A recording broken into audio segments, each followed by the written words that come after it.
Hello there, guys, girls, gamers, everyone. It's me, Genuineparts, and we are back in Bionic Heart. We were just about to uncover some horrible secrets. Let's see, these people, this project. What are they trying to do? It's insane. I can't stay here any longer. Oh, I don't have to read. This game has terrible voice acting. What am I doing? But if I leave now, Mark's sure to suspect something. I'll have to play along for now. Professor, I understand now. You're using real human brains, aren't you? Welcome to the party. You're 2 episodes late. We figured that out. He looks surprised by my sudden exclamation, but I see a faint smile on his lips. Oh yes, that's true. We will. We are. Here we are. We are. The youth of the nation. We are. The brains of the nation. That's amazing. We're like gods, aren't we? We're creating humans. We could even bring someone back from the dead if we wanted. P.S. You know, even non-scientists can create humans. You know, the things we call kids. That's even more amazing, if you ask me. But don't tell anyone. Yes, we could. Now let's finish this prototype. Oh my god, is he making kids with that old... Ooh, I'm overthinking this, and this is hurting my brain. Mark cuts me off curtly. It's strange that he wouldn't want to talk more. He's really in a hurry. Almost as if he wants to be the first to complete this. He wants to be first, but good guys finish last, man. He carefully inserts the brain into the prototype. Oh my but he's unable god, to there's activate. so much innuendo now. Oh no. I ruined it. Oh. Yes, we... Mark, he carefully inserts the brain into the prototype. Let me okay. check. I ruined it for myself now. Okay, as you wish. Hey, wow. That must be the only competent voice actor in the game. He didn't read out Sigh. Sigh. He looks reluctant to let me try, but he gives in. Oh my god. Oh god. Why did I just give my... Oh my god. The prototype is connected to a central computer. There's a lot going on here, but I think I can figure it out. Yeah, because you're the smartest person on the planet, Luke.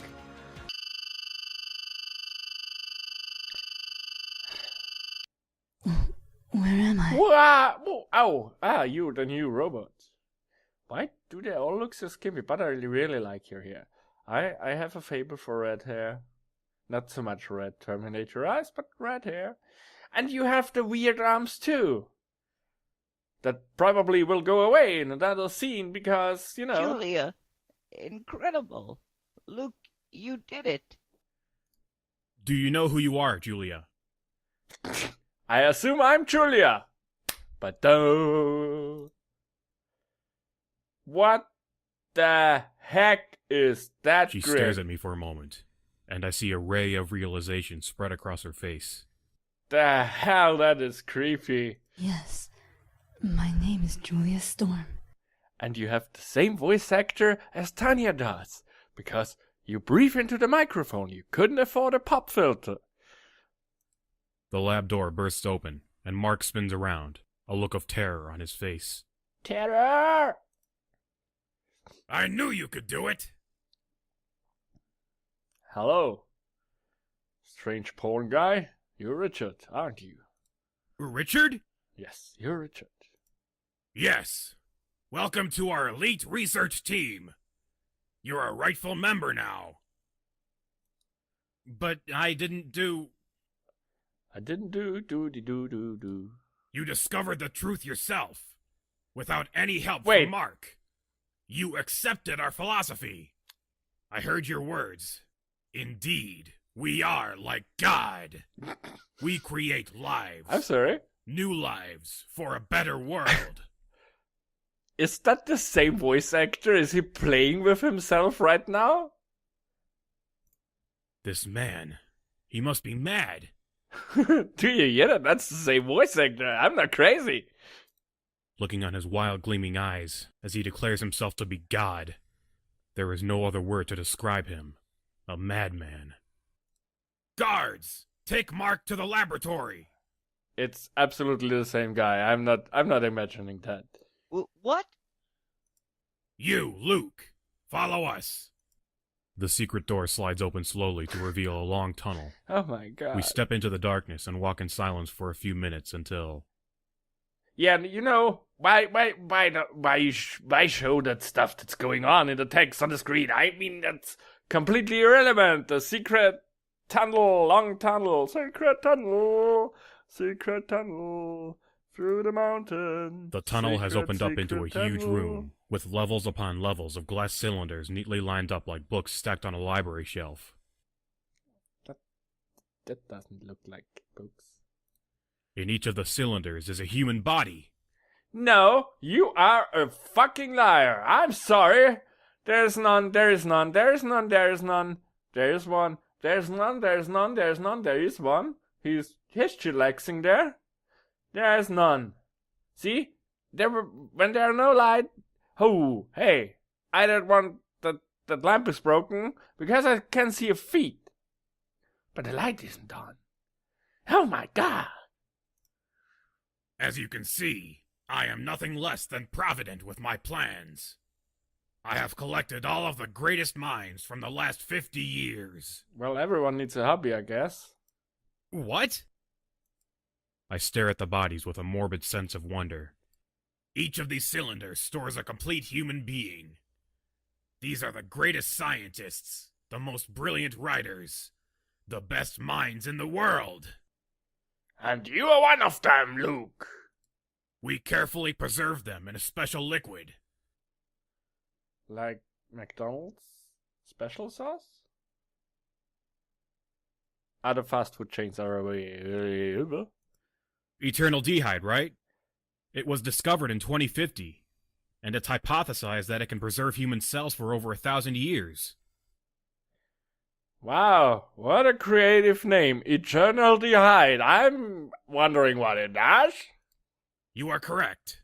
We have used it to preserve the greatest people from our past, so that we have a good range of brains to use on our new prototypes. What the hell? What kind of exposure does this dialogue give? I mean, none. Oh, eternal dehyde. Yeah, you are correct. We have used to preserve the greatest minds, so we have a good range of brains to use. And now, Mark, it's your turn. Are you ready to become immortal? No. He takes an uncertain step backwards, shaking his head. No, you're all crazy. I don't want to be transformed into that. Well, what did you think would happen? Mark points at Julia as if she were a wild animal. Huh? Look at that ugly thing I created. Richard sighs and shakes his head sadly, but I can see a hint of malice in his expression. Well, we can't because that's static images. Mark, you disappoint me. Your expertise is critical to our success, but your old age is catching up with you and slowing everything down for us. I need to convert you. You know this. You need to be converted. No!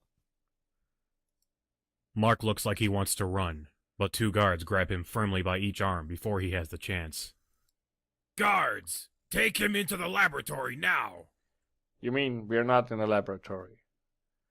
It's like, you know, your book where you collect postage stamps? Stop where you are. I don't like you. Julia steps in front of us, and she doesn't look very pleased. Also, she holds her hand very strangely. I noticed that on the last picture. She, like, you know, if she has a spasm. What? Thank you, Luke, for not erasing my mind, my emotions, my feelings. You didn't execute the imprinting, did you?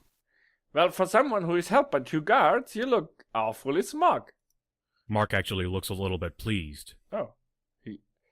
Well, I guess it was easier to write it down instead of, drawing a new face. I couldn't. I was going to, but I don't have any right to just override all her memories and feelings. I couldn't just turn her into a slave. You didn't have any rights? Well, you need root to do that, good sir. Guards, kill them all!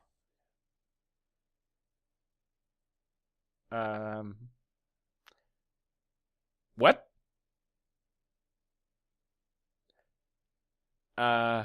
Didn't he just say, he needs, at least a professor? And now, yeah, kill them all. It's absolutely, it makes sense. Totally.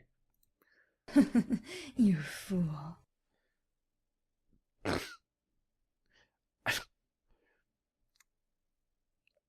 Why? Why? Ha ha ha, you fool! Ha ha! I might actually enjoy this. You sound like you enjoyed way too much. I might have to say I this. stare in awe as Julia makes quick work of the guards. Tanya was fast, but Julia, she's like lightning. Greased lightning! In a mere blink of an eye, She's she automatic, demolishes the robot systematic. guards, leaving nothing but a pile of spinning gears. Oh, and I get an email. I'm sorry, but maybe it becomes, a trademark of mine. Just the notifications aren't going off. You're too foolish. In my life, I was a psychic. When I entered this room, I had a vision of what you would do to the world. You're going to destroy humanity itself. Okay. No! No, you don't understand! Well... Richard looks around the room, feverishly seeking an escape. Why don't we free all these people and put you inside one of the cylinders instead? What? No, wait! You can't! I order you to stop! I don't have to obey you. I'm speechless. Please. It's over now. But what do we do now? I'll talk with the authorities and explain everything. Oh my god, is this the end? And what about this place? Julia gestures to the room around us. This place is an abomination. We need to seal it off so that no one can ever find it again. Luke, what we did in this laboratory, the things we've discovered can still be put to good use. What do you mean? We can still give people life. A good life. They tried to create robotic slaves here, but the idea behind it is still good. When I started this project, my hope was to be able to help people live longer. This sounds like the end. I can't believe it. But, as great of an idea as that sounds, I'm apprehensive about using this sort of technology. Trust me. I know some very influential people. We could get plenty of funding, and together we can do it right this time. Well, I'll think about it. Thanks. What do I do now? Well, live your life, I guess. I don't have a job. I don't know anyone. I don't know anything. Welcome to adult life. Whoa, calm down. I know it's scary suddenly being here again, but we can make this work. You will be my lover, and my wife, my second wife. My other wife is also a robot. I'm sure Mark will be able to find a place for you here. I could. Good. And I know someone who can help you. Her name is Tanya, and she's just like you. Julia wipes away a tear and sniffles a little bit, before looking at me with a grateful smile. Thank you. In a few weeks, Nanotech was transformed into a non-profit organization. The shareholders weren't too thrilled, but Mark managed to get all the funding necessary.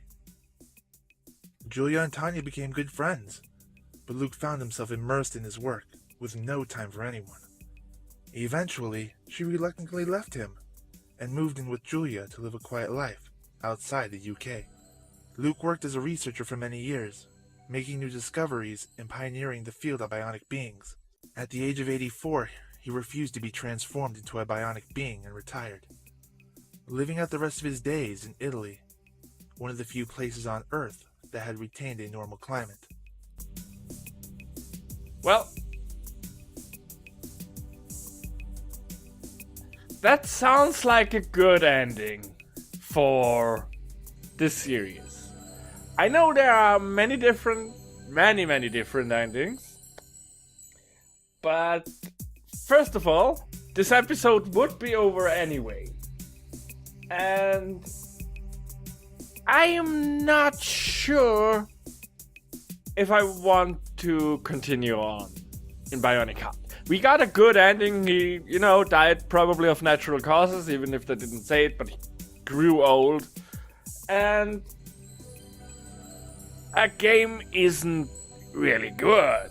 So I think this ends the series. And I thank you all so much for watching this. Leave a like, subscribe if you enjoyed it. And I will see you next time in a new series on this channel. Yes! Best regards from the parts. Thank you. Bye!